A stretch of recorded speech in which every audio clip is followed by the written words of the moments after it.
Hey everybody, I hope you guys are doing well. I've been off the internet for a few days. I got back on yesterday.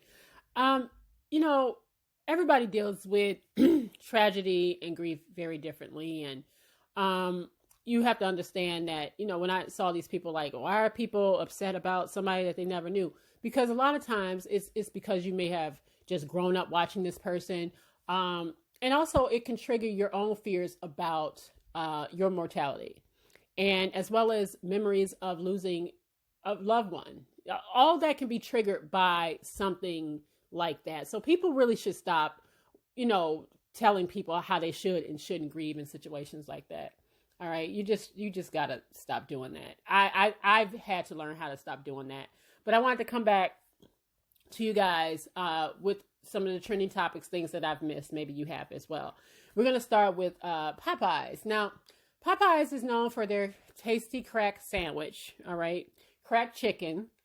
I finally had it. It wasn't worth me standing in no longer as lines over, which I've said I've had it before, but I'm just saying I just think that the hype was over the top for this sandwich. But anyway, Popeyes was like, we ain't done with y'all niggas yet, because they have decided to come out with their own clothing line. And that is, according to NBC, they have decided to sell a limited clothing line, or this limited edition clothing line, based on the fact that a lot of Twitter users were comparing the Popeyes colors and the Popeyes uniforms to Beyonce's Ivy Park. And so Popeyes was like, hold my beer, here we go.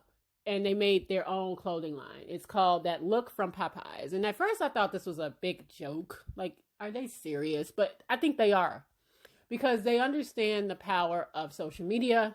They understand the power of standing back and kind of letting people do what they do. And that's what happened with the chicken sandwich, if you recall. Popeyes didn't spend a lot of money on marketing. They let Twitter do that. Like, Twitter went ham with that damn sandwich, okay? And it blew up, and lines were around the corner, and people fighting in line over a damn chicken sandwich. So that Popeyes is probably thinking, let's capitalize off of this. Let's capitalize off of our popularity and the fact that we have a lot more people coming into our stores. Let's go ahead and capitalize off of that. And because people said that our clothes or our colors look just like Ivy Park, let's figure this out. Because you know, all it takes is one rapper, one person on social media that wants a little clout to buy this, wear it, make it go viral. It make the shade room. It make Baller Alert. It just, and the next thing you know, people are wearing it and buying it just to be seen so they can post themselves in Popeyes gear. Hell, it might work. And to be honest with you, the stuff don't look half bad. I mean, hell, Ivy Park is not all of that. And they kind of look the same. So I don't know. I think Popeyes is banking on folks on social media to do what folks on social media do. And that is, they just want a little attention. They want a little clout. They make things go viral. So let's use that power of social media to do just that. That's what I'm thinking. Now, next up is Mandeecees and Yandy. Miss Yandy in my Pray Tell voice from Pose. Miss Yandy. Well, Mandeecees got out of jail the other day. And I guess congratulations are in order for them. I guess he's been gone for about 4 years, and Yandy had to be real extra with his homecoming. Take a look at this, y'all.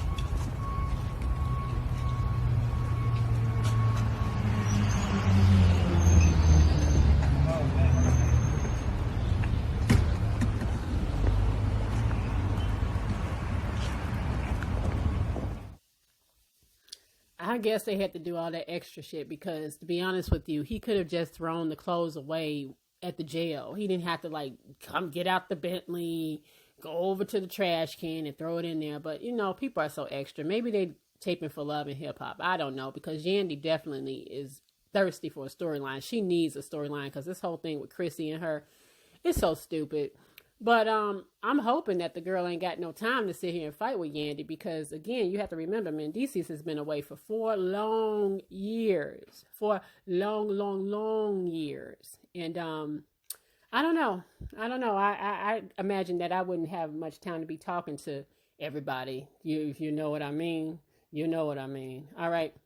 Speaking of busting it open, though, Ciara, congratulations is to Ciara and her husband Russell Wilson for being pregnant with their third, technically her third, his second, but it's all one family to me. I don't like to do the whole step this and step that.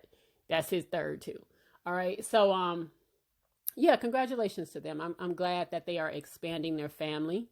That is something that especially in this generation, where you see people hopping from person to person to person, especially when these celebrities, they're rarely monogamous. You see them from person to person to person, and the contrast of this, of course, is that you see Future still out here making babies.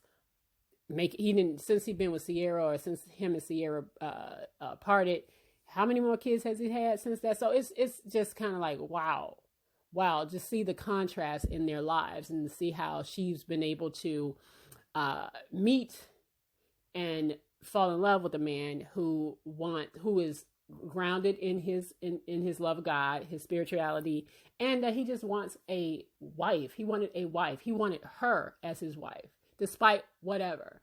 I just love them too. I love them. A lot of people think that he's corny. Well, corny is in as far as I'm concerned, because I ain't got to worry about corny going out here making 50 other kids, right?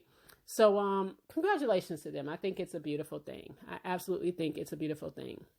Speaking of corny, though, let's get into this whole David Schwimmer stuff that I saw online. So, apparently, David Schwimmer, which a lot of you guys know from Friends, he did this interview in this newspaper or magazine or something like that, and he was talking, because I read it as much as I could.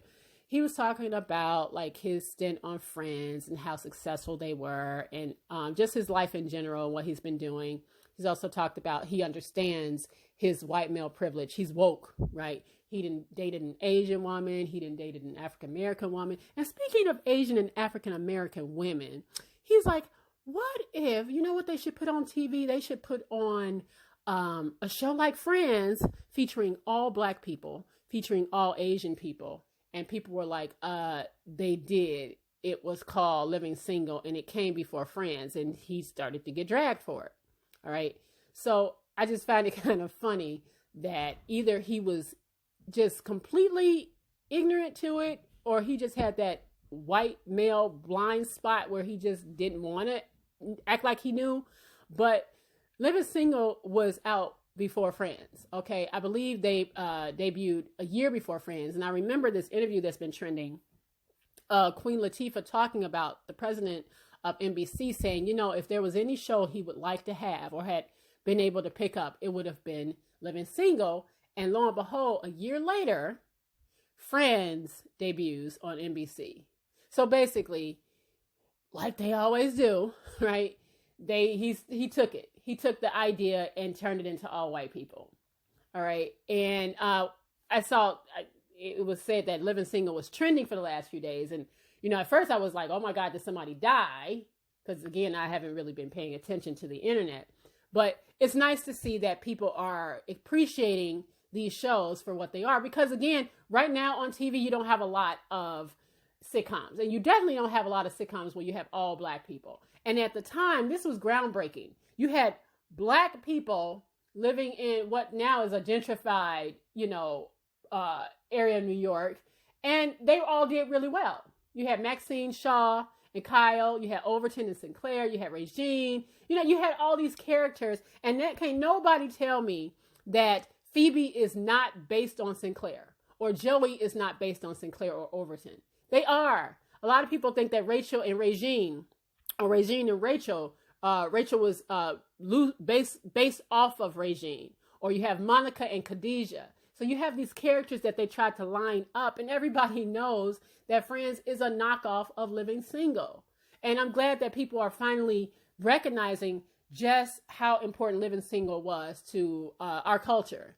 And shows like it, Different World. I miss those shows, guys. I miss them so much, that these young folks with all these reality shows, they'll never know and they'll be able to appreciate that kind of, those kind of shows. They were just great. They were just great. Even Erica Alexander, who played Maxine Shaw, she had to get David Schwimmer told, like, dude, hello, you talking about, we should come up with an all black, all Asian show like Friends. Hello, sir, you guys came up off of us. Okay, but again, that's just the way it is. It's always like that, right? Black folks come up with something, white folks have to come and take it and make it their own. It happens all the time. So it was just kind of funny that he was just that ignorant to that. Like, he didn't, how do you not know that? How you did not know that Living Single existed and that it came before Friends, and Living Single is the reason why there was a Friends. It's a shame though that the people on Friends was getting paid. When they get paid like $1 million an episode or some crazy shit. All right. But the people on Living Single could have never, ever negotiated that kind of stuff. So, whew, child, I'm glad he got dragged. That was stupid. That was really ignorant on his part. Now, the last thing I want to talk about on this video is Daniel Kaluuya. Now, you guys might know Daniel Kaluuya from Queen and Slim most recently. He was in Black Panther. He was in Get Out. He was the main character in Get Out. And he is going to be starring in the upcoming biopic of Fred Hampton. Not Fred Hammond. I keep seeing people say Fred Hammond. I'm like, he is not playing the gospel artist Fred Hammond. He is playing the Black Panther Fred Hampton. Okay? Completely different. Okay? And he was trending, and I looked into it because of something he said. Now, I want to be really careful when a lot of times people do clickbait and they'll use like a blurb or something to bring you to their newspaper, to bring you to their article. And basically what was said or how it was put out there is Daniel Kaluuya said he is bored talking about race. He is bored with it. So I went ahead and clicked on the article because I wanted to read it myself. And basically what he said, I'm not going to ignore that I'm surrounded by racial issues, but I'm not defined by it. I'm just Daniel that happens to be Black. Okay. And I have a bit of an issue with that. Now, here's the thing, Daniel, we all would like to just kind of walk around and just not constantly have it thrown in our face that we are indeed Black, because we are who we are. It don't bother me that people know I'm Black and they look at me and say, oh, that's a Black woman. That don't bother me one bit, but I tried to understand where he was coming from. Like, okay, well, I see he might just feel like every time they put a camera in my face, they want to talk about race, and he's sick of it. It came off really pompous, though, the way he said it, because he did say he was bored with race and talking about it. So it came off a little like, oh, how privileged of you to take that stance when we can't ignore that. We don't have the privilege to ignore that. And by the way, sir, every role that I've ever seen you in, Get Out, Black Panther, Queen and Slim, all right? And now you're going to play Fred Hampton, who was assassinated by the Chicago Police Department because he was a Black Panther, because he was Black. All the roles that you've taken on had everything to do with race. Hell, in Queen and Slim, dude, did that not have everything to do with police brutality? And it's not even nuanced. It wasn't even nuanced, was it? It's just like, this is how the police treat Black folks. And we know that. It wasn't even nuanced. And you sitting here saying that you're bored and you don't want to keep talking about it. You're just Daniel. Well, just Daniel, you came here to the United States to look for work because you said it yourself that you couldn't find work over in Great Britain because they don't like to hire people of color. They don't like to hire Black actors. So you came over here to take on roles of Black Americans. Did you not play a Black American in Queen and Slim? Are you not playing a Black American historical figure at Fred Hampton, not Hammond, y'all? Okay. So if race bores you, stop taking these roles that have everything to do with you being Black. Stop. I said this a few weeks ago whenever I did that Cynthia Erivo video when she took on the role of Harriet Tubman, when she had no business playing Harriet Tubman, the way she felt about Black Americans, the way she felt about descendants of slavery, the way she treats and the disparaging remarks she has made about us, how we talk, that we're ghetto and all this other stuff. But you want to come over here and play our roles because they won't let you get a role over there in Great Britain because you're Black. But you come over here and capitalize off of Black oppression by playing our roles. But this is how you feel about it. And you're bored with race. You're bored with talking about it. You know, we're bored with it. We don't want to have to always think about the fact that we're Black, but they keep reminding us every time we go into a goddamn store in the beauty supply, they're following us around. Every time we get in an elevator, they're clutching their purse just a little tighter. All right. Every time I'm driving down the street and a police car get behind me, I bristle. I shouldn't have to do that. I shouldn't feel like that, but that's what I feel like. Shit, I don't know about y'all, but anytime a cop get behind me, I'm like, shit, I pull off in some random ass driveway just so this motherfucker can get me from behind me. All right, I don't even be knowing. Sometimes shit, I done pulled into a Burger King, went through the drive-thru just because I wanted to get away. That's how it feels to be Black in America. Of always feeling like you got to be on your P's and Q's. You got to teach your kids that way. So it's nice that you get to be bored with it and you just want to be just Daniel. Well, a lot of us feel like we want to be just whoever we are, but we don't get the privilege of doing that. And to put it, I'm just paraphrasing Zora Neale Hurston. I think Zora Neale Hurston said it best. She said something like, if you don't talk about your pain and stay silent on it, they'll kill you and say you enjoyed it simply because you didn't talk about it. But you will never understand that, Daniel Kaluuya, because again, I see this over and over, and I've had this conversation about how a lot of Black Brits come over here and they take on these roles, and they don't even like Black Americans. They think they have negative opinions of us. They think they're better than us, but they play us. And somehow they keep getting these roles. And he just seems like another one of those.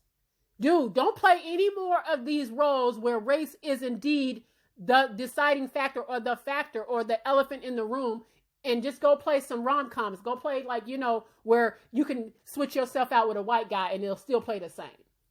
Why would you even want that? Why wouldn't you want to bring in your Black experiences in whatever you play? I don't understand that. In a perfect world, it would be great but I don't like that whole I don't see color stuff. I just don't subscribe to any of that. I know I'm Black. I want you to know I'm Black. And that's that. But that's just how I feel on that. I'm done. These are my topics that I want to talk about. So anyway, what do you guys think about these? You think about Popeyes, Daniel Kaluuya, David Schwimmer with Friends, Mandeecees, all this other stuff. Just let me know in the comments, like, comment, and subscribe, and I'll see you guys on the next video. YouTube doesn't always monetize a lot of my videos, so, a good like will get it out there in the algorithm. So help me out like that and support my channel. I appreciate it, guys. And I'll see you guys, like I said, on the next video. Take care.